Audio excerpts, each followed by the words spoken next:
100%. I wasn't expecting that at this stage of the tournament, but there we go. Incredible. Yeah, which one of these is your good friend? I'd say, yeah, good friend is an understatement. There we go. Ethan Wilde. Yep, did very well in some of the German events for the last couple of regionals as well, and not too shabby at Liverpool itself. Yeah, a great player as well. One that's definitely finding stronger events as they go on, and to do it in Germany as well. So maybe there's a little bit of German energy pushing Ethan forward to do well. But then on the other side, we do have, prizes going down straight away. Okay, Dragapult. We did mention Dragapult. We haven't seen much of it, but Dragapult, utilizer of 2 new cards in Stellar Crown. As they kick off, Ethan and Clement going to be taking each other on here in round 7, both 5-1-0. So if they win this match, win and in. They are in. Here we go. Very exciting, and very exciting kind of matchup, because it really can go either way with Dragapult. I think, you know, it has had that kickstart this set finally with its brand new ace spec friend. Yeah, the Sparkling Crystal did seem to be in the prize cards, which can make a massive difference. No. One of the huge advantages to it is it allows you to get that first attack off easier as you're able to tutor it out with Arven. But if it's in the prize cards, you need to start taking knockouts before that's possible, and especially with a Radiant Alakazam in the active. Yeah, absolutely. Radiant Alakazam, not an ideal Pokemon to have in the active spot with a 2 retreat cost, not the best. But we're starting out on Ethan's turn to begin with. We got Lugia V-Star, Minccino Pass. Okay, Capturing Aroma not coming through yet. Well, Lugia going first. As long as you've got the Lugia in play, the Lugia V, you're in a strong position. You do have to do a few more bits, discard those Archeops. But if you can evolve into Lugia V-Star, at least you know you're on the right track. The problem with this format right now for Lugia is how many matchups it's vulnerable to being knocked out early on. Lugia V, a prime target for Raging Bolt, for Miraidon, for Terapagos decks if they manage to go first. So being able to know it's in play against Dragapult definitely allows you to set up more consistently. Yeah, absolutely. And so, yeah, going first, not necessarily bad, but not the most ideal looking start. But let's move on over to Clement's turn where, okay, yeah, a nice strong start. Rotom very strong in a, Dragapult list, but I've got to say I'm not loving the look of this hand, Mike.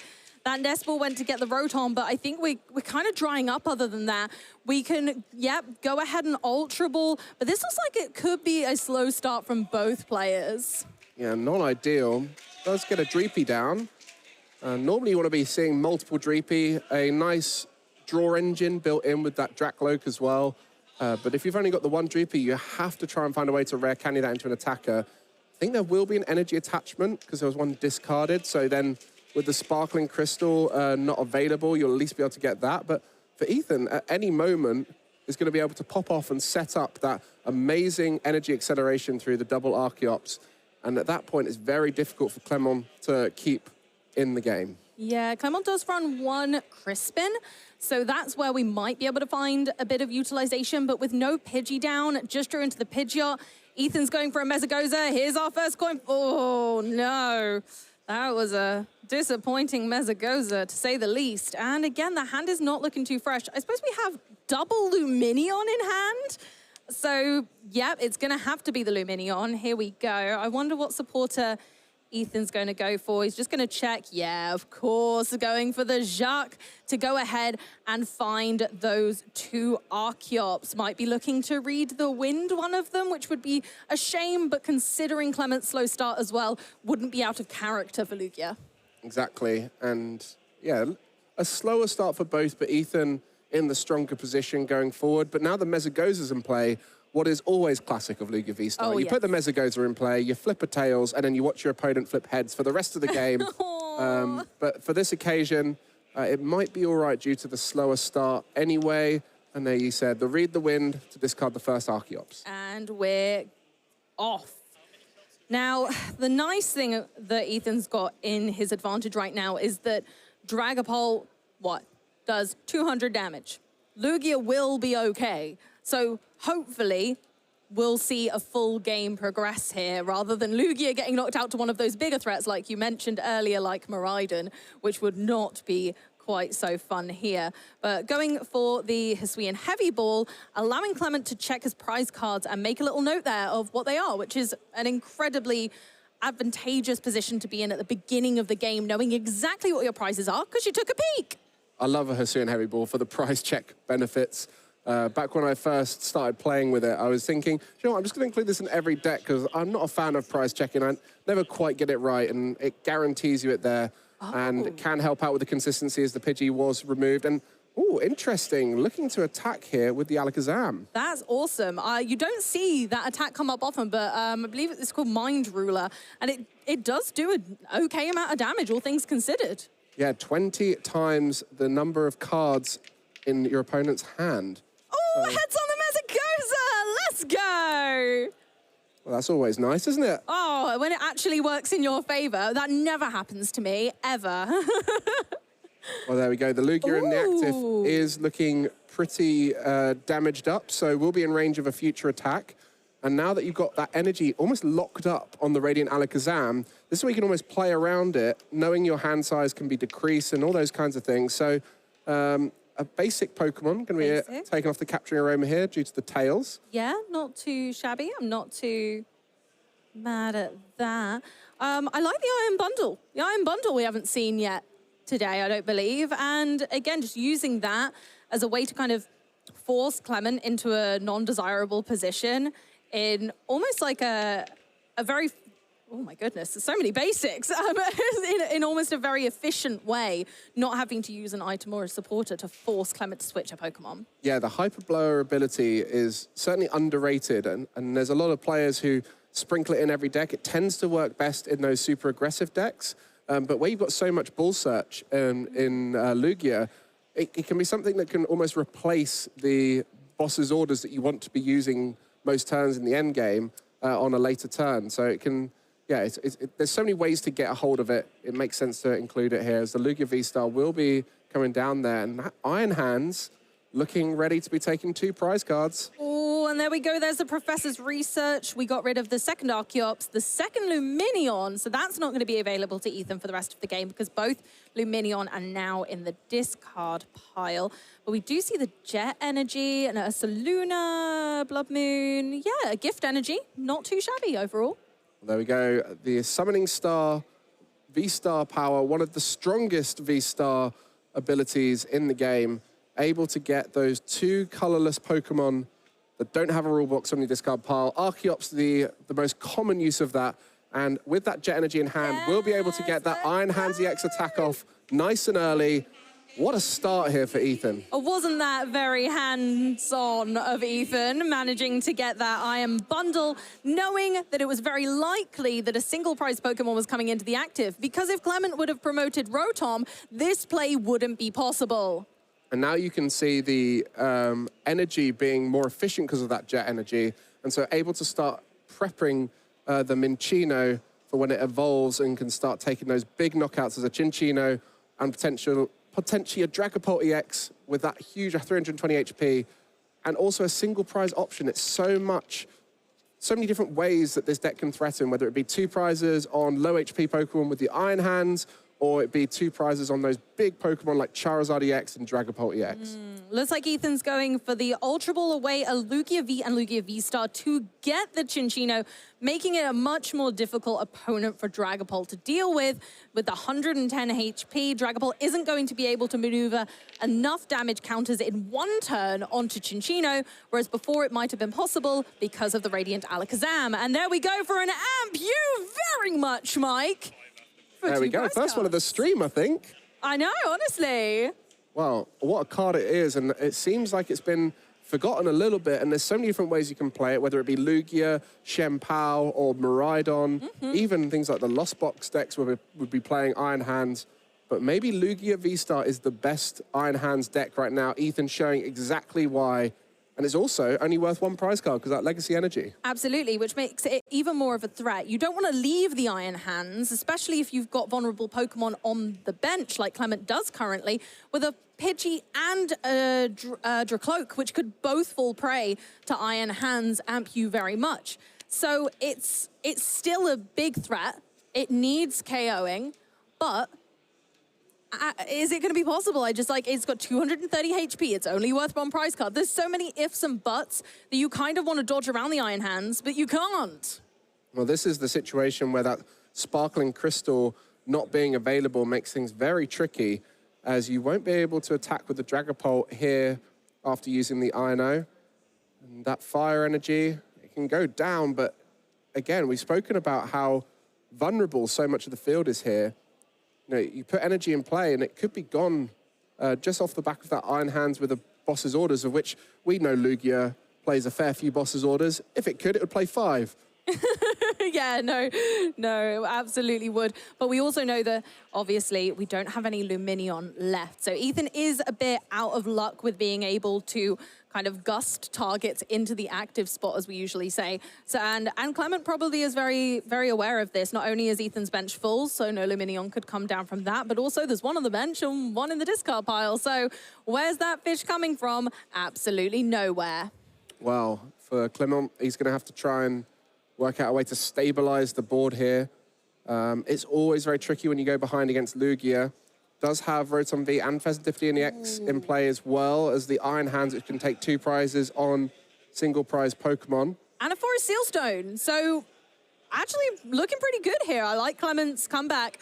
Potential is looking relatively strong now. We've got a Fire Energy ready on a Dracloak. We're going for the counter catcher on the pesky Chinchino. And of course, Alakazam's attack knocks out here. Exactly, and that takes away the... Oh, does it not? Wait, does Mind Rule a 30? Oh, yeah, well, because of the Iron-O. Oh, it's 20 times. I was completely aggressive. I thought it was 30. My word, I can't believe it. Not taking out the Chinchino feels bad. Yes, that will be, you know, an attempted knockout in the future, maybe, with the... once the Dragapult is in play. And at that point, everything is kind of out of range of a knockout. And, I mean, Ethan's getting further and further ahead. Oh my goodness, I've just seen Ethan's hand. I didn't realize he had 2 Boss's Orders in hand. Is he absolutely joking?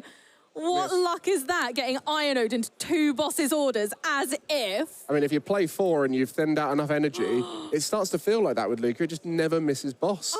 I'm absolutely flabbergasted. Honestly, whenever I play Lugia, this never happens. Give it to Ethan and look. Look at him go. Oh, there we go. Bossing the Pidgeot, taking down Clement's reliable search. Now, we do know, of course we know, but Ethan doesn't know, that there is that Forest Sealstone. So we get a one-off. We get a one-off quick search, essentially. And with that Dracloak being able to onto the Dragapult, the energy available, we've got the Forest Seal, you know, there is a comeback potential here. It's going to be tricky, and I'm sure Ethan is aware it's going to be tricky, knowing that he's only got 2 prize cards remaining, and we'll have to find a way to find that knockout on either the Rotom or the Pheasantipity, as the Dragapult EX will probably be too large for Ethan to deal with, unless some shenanigans with Thornton.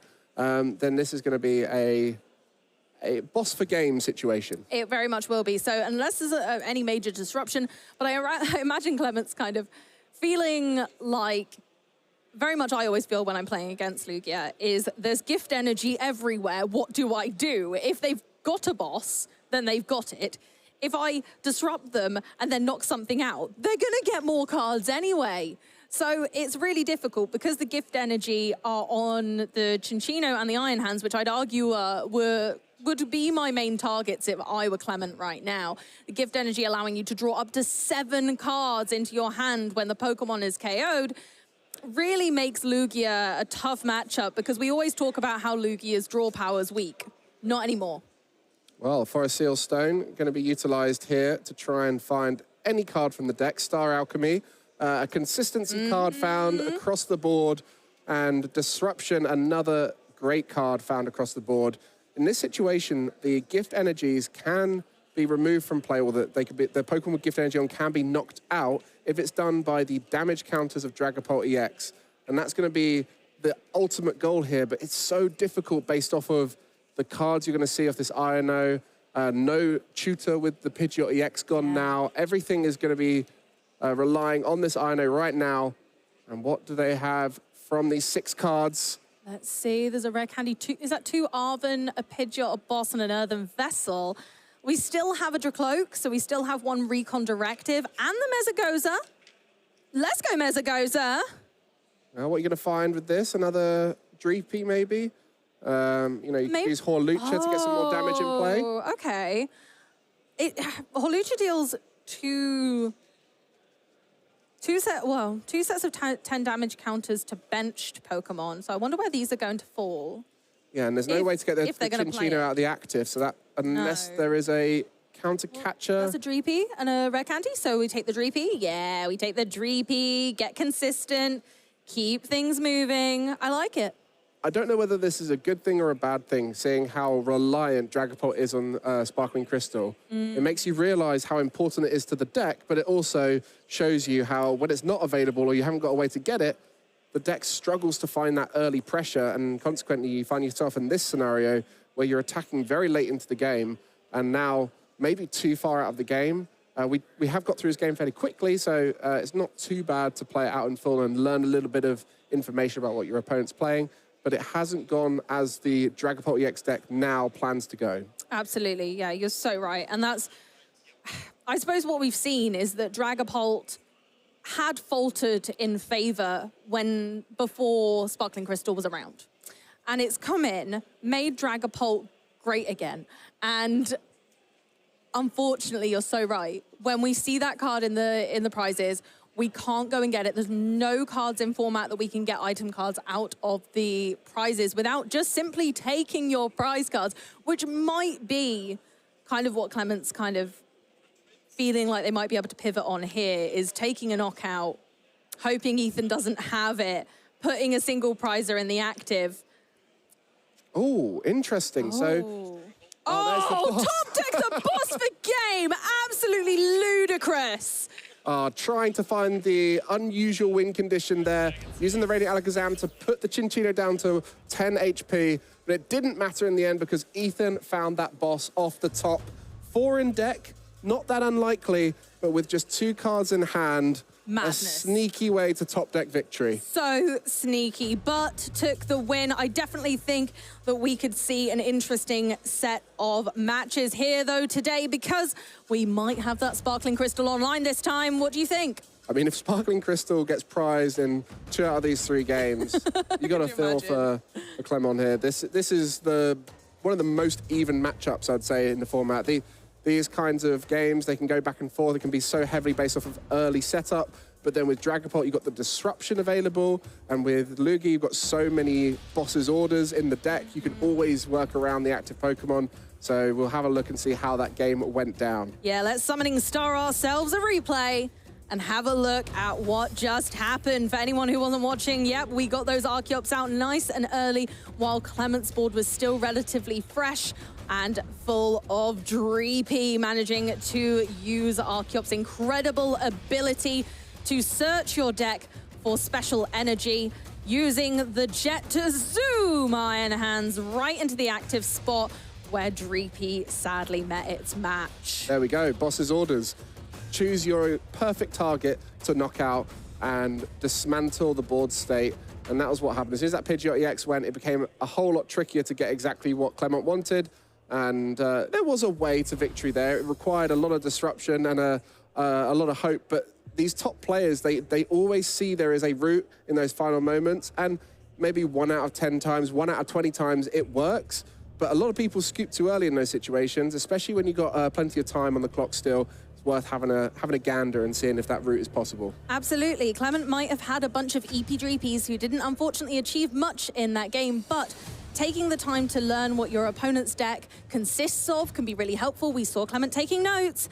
If they can figure out what Ethan's got in their list or some of the counts of cards, then actually that can come in really handy when you're facing your opponent in game 2. Ooh. Well, those are some prize cards. There is a tool in the prize cards for Clement, but it's not the most important tool. It is the other tool which helps with consistency with the Forest Seal Stone, often being everyone's least favorite prize card.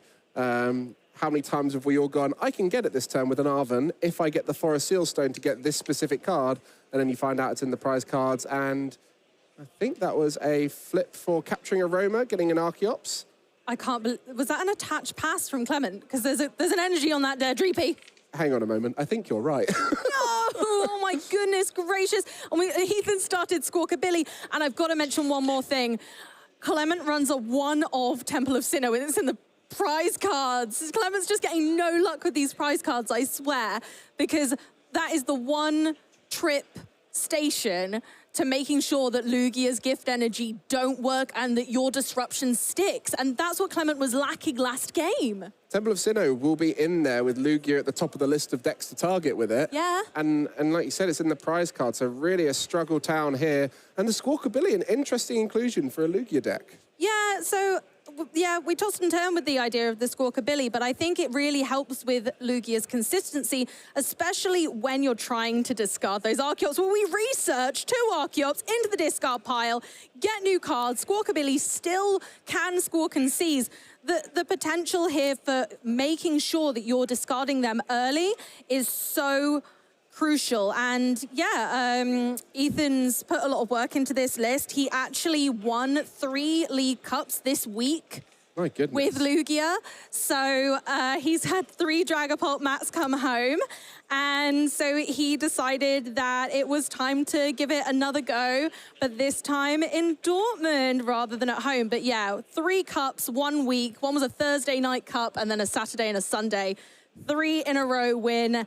So he's on a very hot streak with Lugia right now. Yeah, trusting the list. And even though a lone Dreepy doesn't seem like much setup, if you can turn it into a Dragapult and attack with that Dragapult turn 2, it's actually not that bad, as you're going to be finding yourself with a very strong Pokemon in the active that is hard to knock out.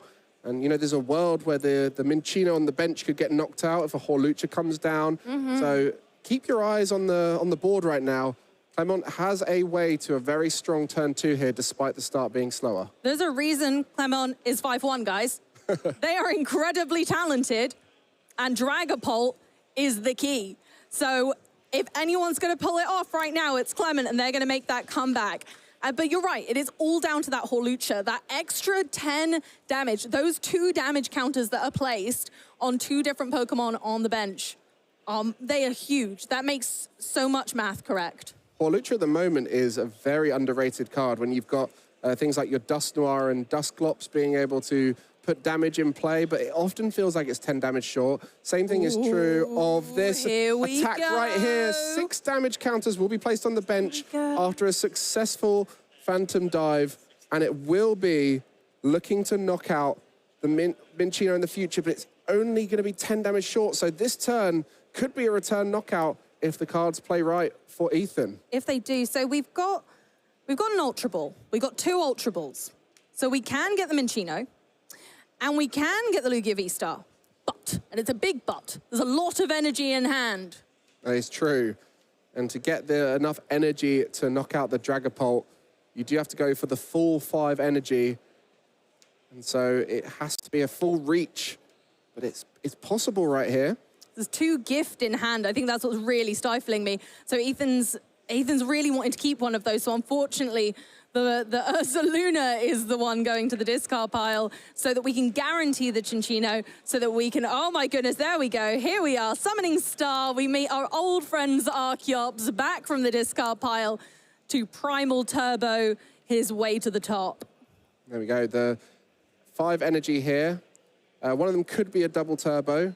So you have a little bit of damage to play with there. Just going to be working out which of the energies to place there. So a jet and a double turbo. And then for the other one, a mist energy and a jet energy, it seems. Looks like it, yes. Gift from hand. And that will be Cinccino ready to swing high. Absolutely. Unfortunately, it does leave Ethan with a 0-card hand. That's but rough. He will be taking 2 prize cards. So hopefully there's some good prize cards. Yeah, and you look on the other side, that hand is full of potential. From Clement. It just has to be a top deck to start the motion that will trigger a powerful turn. Look, Mike, no hand. Oh, now there is. See, there's a Forest Seal. Is that Oh, yeah, there's a Nest Ball and a Forest Seal. So there's a lot that can be done here. So you've got the Arven, the Forest-Seal, Nest Ball, and you could set up another attack here, but by using the Arven, you remove the Crispin. So you have to try and find a way to get 2 energy in play here. Mike, you're so right. So he's going to have to try and go for the draw with the Pheasantipede EX beforehand, flip the script. This is a hard turn to play out. It really is. It's the one of Crispin. That's what's really tough, because we need the Pidgeot to be able to search the Crispin so that we guarantee ourselves the energy, but then we also need the Dragapult and the rare candy for that too. Is it going to be too much to ask? Well, this is where we look back at that first turn and we said, if you can get a Dragapult in play, not too bad having a single Dreepy. But if that Dragapult gets knocked out, suddenly you wish you had all of your Pokemon in play and set up a little bit further. Rare candy and an Ultra Ball. So the rare candy will allow for the Pidgeot EX, and then that will allow for all of the cards required here to be brought out of the deck. That was a good flip the script. That certainly did flip the script. We are gaming now. Clement could make a huge comeback here. Right, well, you could see the energy as the turn was being played. Very excited. Now just pausing to make sure everything is done in the correct order. Sequencing is so important with decks like this. When we're needing to do things in a certain order, to not only reassure ourselves that we're going to get the kind of correct cards in hand at the correct times, but also just to make sure that you're utilizing every resource for its full potential. Oh, going to be playing the Arven here. I guess I am surprised. The advantage you've got with this is you can still get the knockout on the Chinchino. Oh, we could go for a TM Devolution turn. Yeah, this is fascinating. But you'd need to push the Chinchino onto the bench still, because you'd need to Holuture it. Yeah, wow. I think there was a moment there where Clement went, I know exactly what I need to do, and then went, hold on. There is other things I could do here. Let me think about it for a second. And we're seeing that right now. Ooh, I'm curious of this play, because I'm not the Dragapult expert, Clement is, and I'm not 100% sure where this is going, and that has me tantalizingly curious about everything right now, because I just can't decide what I would take if I was Clement now. Oh, Gravity Gemstone. You got the Mist energy on the Chinchino that's certainly adding challenges to what you could or couldn't do in this scenario. Yeah. So you can't do things like Devolution to get rid of the Chinchino. No. You can't put it to the bench and put the damage counters from Phantom Dive with Dragapult. So you have to start really thinking around it, and that's what that Temple of Sinnoh is also really important for. Absolutely. I've totally forgot about the Mist energy. With all the colourful energy, with all their different effects, it's so hard to remember what absolutely each and every one of them does. And because they're tucked behind that Chinchino so neatly, you forget that pink little mist is there doing some really troublesome work, like you say. And with the fact that the cards in hand for Ethan is so low, you don't want to be triggering that gift energy if you can, because you want to keep Ethan out of range of doing all of those big game strategies. And that Gravity Gemstone working very nicely as a discardable card for the Ultra Ball. Going for another Dreepy, keep that board strong. We don't want no Dreepies being too sleepy this time. We need them in their full force, full potential. Yeah, trying to set up the board for stability a little bit. Absolutely, and card draw as well, because Dracloak is such a great engine for that as well. And I think that's going to be it. Is that just a little jet headbutt to knock out the Chinchino? Oh, okay. Jet headbutt dealing 70 damage, but that is enough. I often forget that that is a very useful attack. However, it does proc that energy, so Ethan is able to draw up, but nothing can take out a Dragapult that's currently in play for Ethan. Yeah, and a lot of energy was discarded. A lot of energy was put onto the Chinchino, so a lot of resources gone for Ethan here. A lot to think about. Yeah, there's a lot to think about. See the 8-card hand now. Massive, absolutely huge. So Ethan does have a lot of options, and we see the Weird Ear there in his hand. So maybe, I don't know if we have enough energy in deck to maybe launch a really ferocious Weird Ear with Frontier Road into the Dragapult. I'm not sure that he can attach enough. I'm just not sure it's possible. Yeah, well, it's a great card when you build up a lot of energy in play and your opponent plays around certain threats thinking, oh, I don't need to worry about that Lugia V-Star with the energy on because it can't knock out something. And then suddenly at the end they go Weird, steal all that energy from Lugia V-Star and go forward. But all the energy was removed from play through that Cinccino knockout.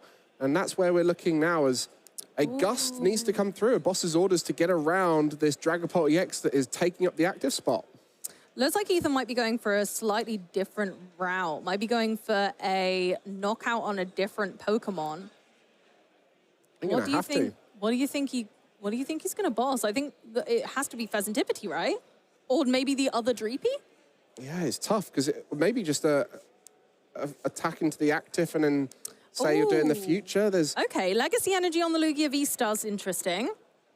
There's lots of routes you could take here, and that's why, you know, someone like Ethan has piloted this deck to several cup wins, as you mentioned. Absolutely. Is now in a position to recognize the scenario and hopefully find a way to navigate it. But it is tough. The Dragapult EX is challenging to knock out. It really is. The 320 HP really can only be dealt with by a Cinccino in one hit. So he's going to need to certainly make some interesting plays. We are bossing the Pheasantipity, which I think is a great play, to be honest, because, again, it's limiting Clement's card draw.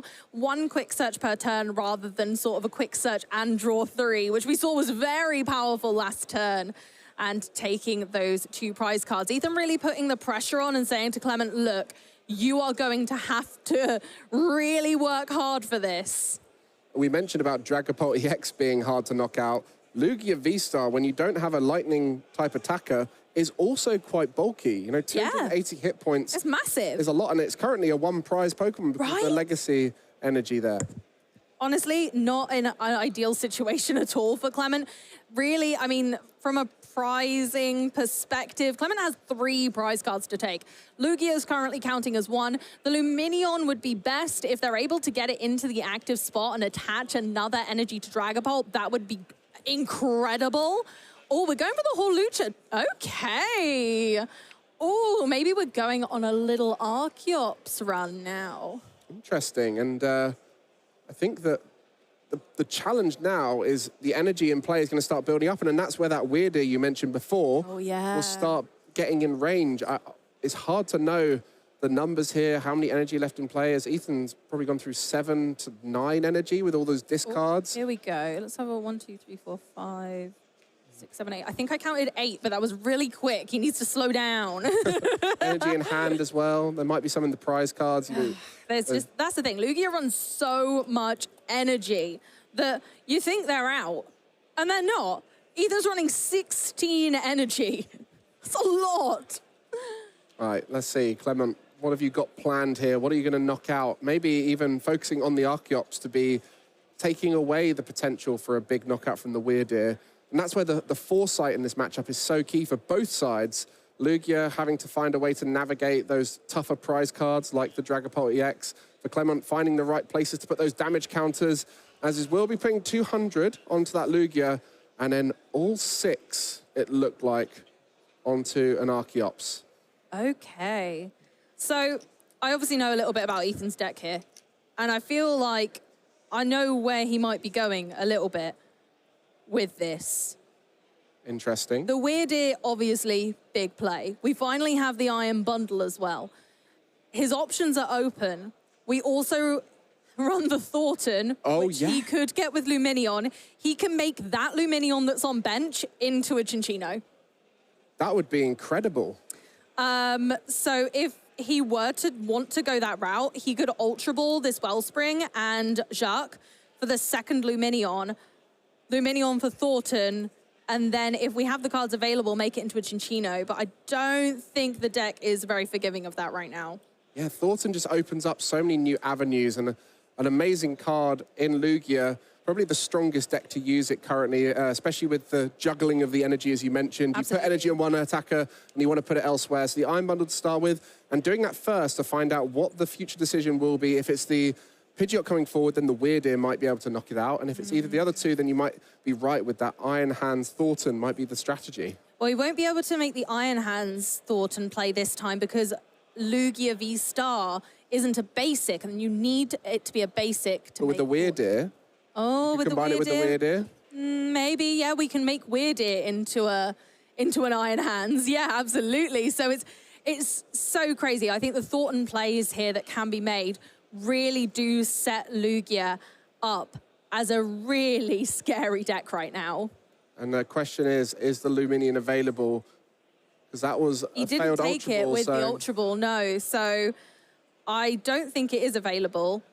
But the Weirdeer play is seeming tempting to him. Going for the Iron-O. Okay, restricting his opponent. I don't know if it's that strong, though. I think it might just be to try and draw more cards for himself because Clement's card draw is quite okay right now. yeah, 100%. And I guess the hardest bit of that whole play would have been maybe trying to string it all together with all the different resources that could be prized or discarded early on. So there is a Chinchino, but didn't look like we had the little fishy. Yeah, Ooh. potentially that's what it was. So the energy going to be attached to the active here. And the Weirdeer is great because it's 220 hit points. So by Once again. moving into the active, you're going to have a strong Pokemon that can hit big numbers, but is out of range of that Dragapult's 200 damage of the Phantom Dive. And the Iron-O maybe restricting Clement's kind of draw enough that they might not be able to quite maneuver other Pokemon around. Ethan just deciding which energy he's going to move over there with Frontier Road, considering what might get KO'd, knowing that Quick Search is still online. Clement can tutor one card out of the deck per turn. They can take anything they like. So Boss's Orders and such is very much on the table. One prize card remaining for Ethan. Clement needing to take 3 here. And with a healthy Weirdeer in the active, 220 hit points, and the missed energy on the benched Lugia, there's some challenges now for Clement to try and work around. That Temple of Sinnoh, I think, is still in the prize cards. It is. It was quite high up in the prize cards. Now, do you want to know a fun fact that I didn't want to mention until at least one game was won by Ethan? Ethan has never won one of his stream games. He has never won a stream game. And this could be the time. This might potentially break the curse. Wow, hopefully, as this is looking to be an interesting start, it does manage to get the knockout onto the Archeops. And that's game 3! Let's bring it home! What a play from Clement at the end there, just finding the Archeops damage over the turn, seeing so far ahead.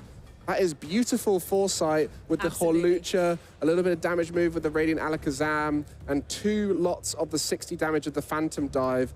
That is incredible maths and great planning throughout the game. Great planning, and that's what makes a great Dragapult player, right? Making sure that you're meticulously placing those damage counters, knowing exactly what your outs are, and, you know, just having, like you say, that foresight to say, okay, I know I'm going to need to take 3 prize cards. What can I set up? I hate to break it to you, but you may have cast a curse right there by bringing up the never winning on stream. And then now we've seen him lose a game.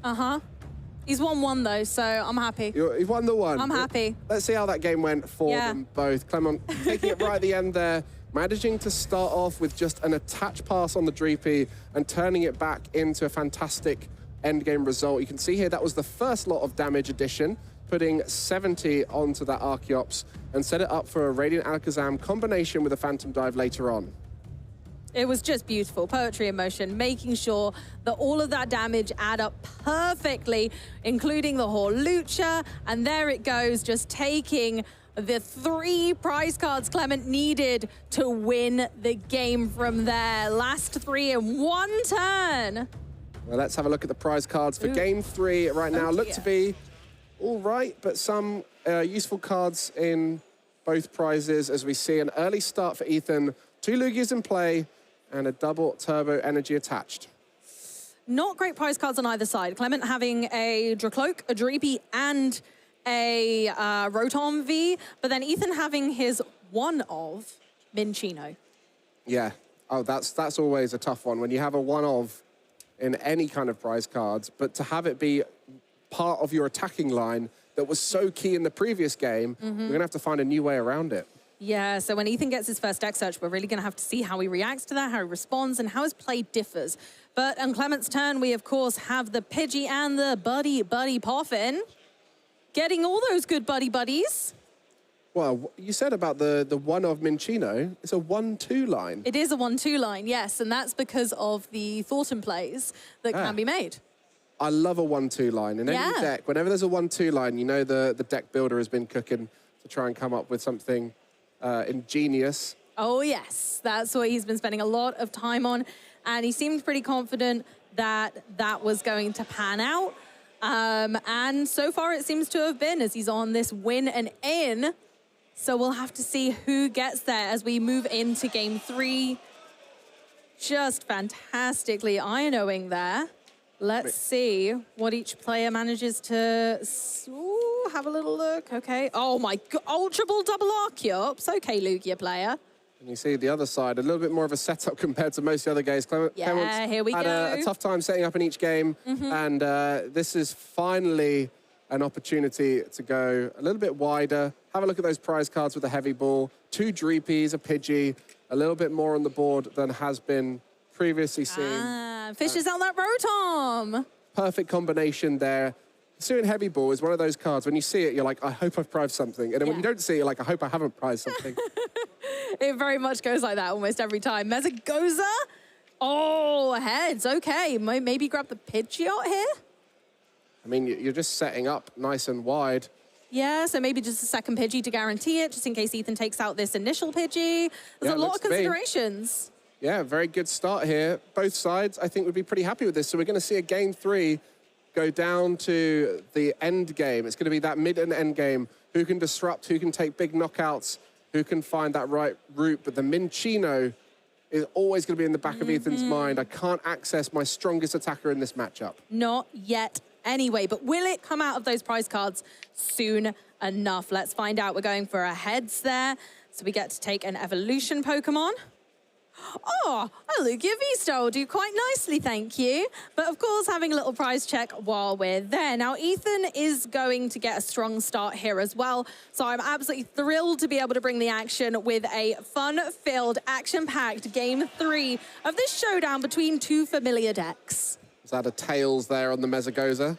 That's not ideal, but the Ultra Ball of 2 Archeops, very much ideal. As we see, oh my goodness, what a card to see at this moment. Hello, Wellspring Mask. Okay, 2 Archeops.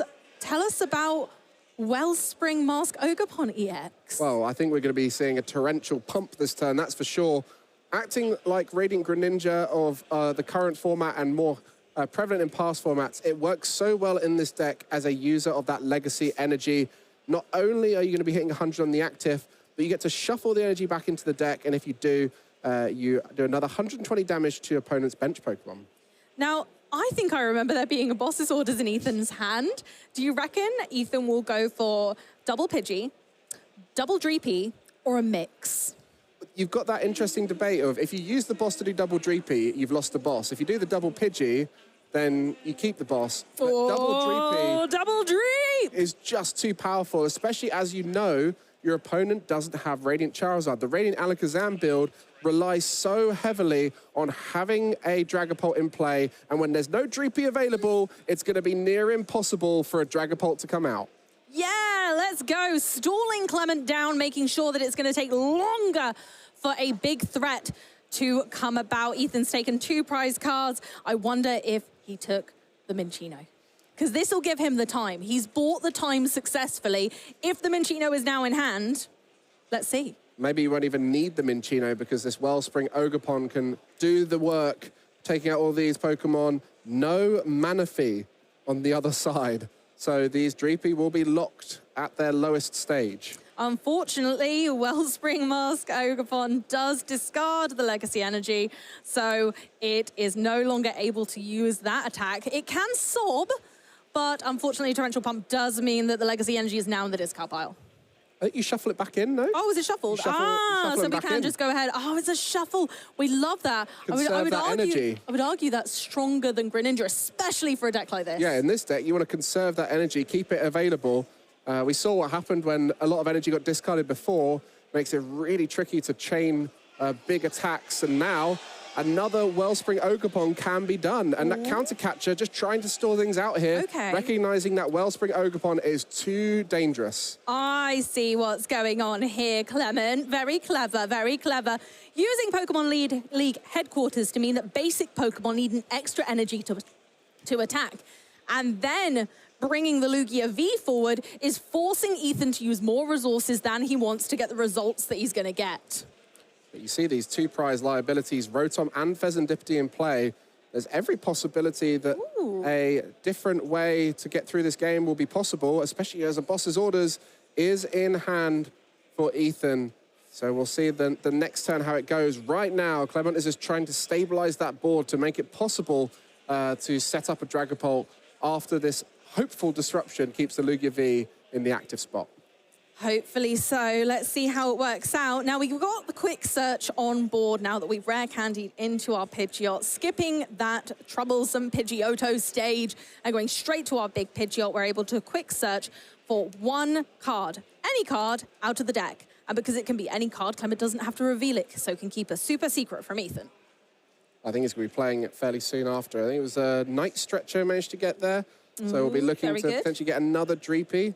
Yeah, I imagine he's going to, like you say, really try and stabilize that board, prevent Ethan from being able to kind of be a one-trick pony and only be able to and carry on with that Ogerpon onslaught. The fun thing about Lugia is you've got the Wellspring Ogerpon to take out 2 knockouts, you get 2 prize cards. You've got the Iron Hand to take out 2 prize cards on a single Pokemon with 1 prize. And you've got all these attackers that can knock out big 2 prizes. You have options for everything. And if you get set up, it's such a powerful deck, if not the strongest deck in the format right now, once you've got everything on board ready to go. Absolutely, and we've said it before and we'll say it again, Lugia is its own worst enemy. One of the weakest points, not being able to kind of draw too many cards or just kind of having things stuck in the active and not being able to do much. But once you're set up, you're rolling, you're so strong, and you just keep going. So here we go for our first Primal Turbo of the turn. And attaching these energies is so crucial and so important to the deck because realistically, you need to make sure that you're using those resources well. And it looks like we might be able to see another double Dreepy knockout. A boss's orders is in hand for Ethan. Can you imagine? And we're setting up that Wellspring Ogerpon. And right now, Clement knows. Oh my gosh. If he's setting that up, he must have a way to get this knockout here. So we'll be attaching onto that active Lugia to retreat it into the Wellspring Ogerpon. Oh my gosh. Boss's orders in hand. Double Dreepy gone, and that could be the writing on the wall. Oh my gosh, you're absolutely right. Here it comes. Here's the double Dreepy turn. I'm going to be sobbing with happiness in a minute, Mike. And there's going to be a torrential pump shortly after, shuffling those energy back in, not even worrying about the stadium, as there is enough energy on that Wellspring Ogerpon, able to attach another energy. Gift energies everywhere. And this will be a huge follow-up turn from Ethan to prove that Dreepies are locked out of the game. This will certainly be a gift to Ethan if he finally gets that big win. So 2 more prize cards, 2 more to take. We're going to take the... Come on, take the little guy. Do it. Come on. He's shuffling. Come on. I don't even think he needs them in tune at this point. You can see the Clement is struggling to find a way to get Dragapult in play. Yay! And as we mentioned, no Radiant Charizard to follow up with attacks with a single prize that isn't a Dragapult. You rely so heavily on getting it out, and if you don't, you're locked out of the game. Absolutely. So with very little to come back, I don't know if there's much Clement can do, but I'm not, you know, if anyone's going to pull it off, it's going to be Clement. We do have the Sparkling Crystal, but there's a world where Pidgeotto can attack.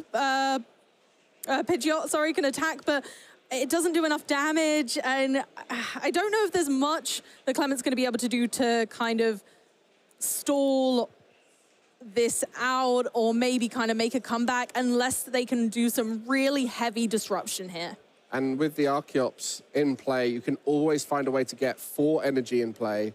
So retreats are always an option. I think this is going to be really tough to find a solution. And that is always a tough thing when you're playing a deck that is very effective at taking knockouts, but can take a little bit of setup. If you don't get past the setup phase, it can be very tricky to pull off what you want.